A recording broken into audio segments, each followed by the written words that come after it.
Makadi pano pa chivhitivhiti patinokupa nyaya dzakasiyana-siyana dzinoitika munyika yeZimbabwe. Tine nyaya hombe dzatinadzo panapa dzatoda kuti tinge chikonesai, asi nyaya hombe yatoda kuti tinge chikonesai inyaya yekuti imimi mukagara kumba musi 23 na 22 muchanga muchibatsiridza pastruggle. Kugara kumba kwako hazvirovese, hauna polisi inokurevera kuti sei wagara pamba pako, hapana polisi inochikushungurudza iwe uri pamba pako. Kuenda musiriti zvinhu zvingatikanganisa nyama dzedu kana kungowanikwa tichisungwa, asi ukaona vanhu vakusungirwa kunzi vagara pamba, izvozvo ndizvo zvatinoda kuda kuona kuti zvizvini zvichiitwa. So zviri kutaura zvichinzi struggle iri kuenderera mberi asi kudzoka kumashure, ndo zviri kukurudzirwa naComrade Gesa.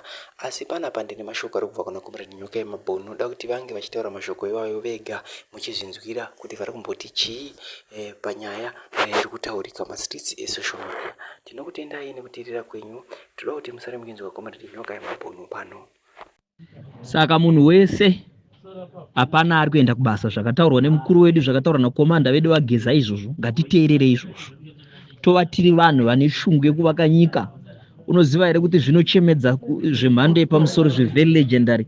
Ndaona message yanyorwa hapo ichiti ndakarera vana vakakura kwazvo vakaenda kuchikoro nemusika, asi nhasi uno musika iwo handichaukwanisa. Kuri kuratidza kuomerwa kwezvinhu. Saka vese vemusika mataurwa mazita enyu, mapurisa ese vasiri kuora mataurwa mazita enyu pano. Saka tiri kubata munhu wese, mwana weZimbabwe, chiraramo chaomera munhu wese.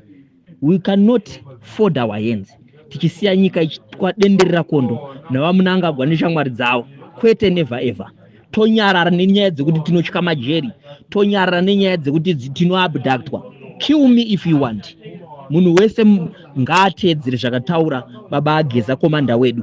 I'm not scared to be die. Muri kunditumira vanhu majeri each and every time kuti avandi assassinate, but I'm not going back. If you want to kill me, I'm free to die for Zimbabwe.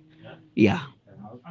Hapana munhu anofana kuti aende kubasa, zvakataurwa nakomanda vedu izvozvo ndizvo ngazviitwe. Yeah. Zimbabwe ngaimbovharwa, munhu gara mumba, kana mastreet usabude, gara mumba.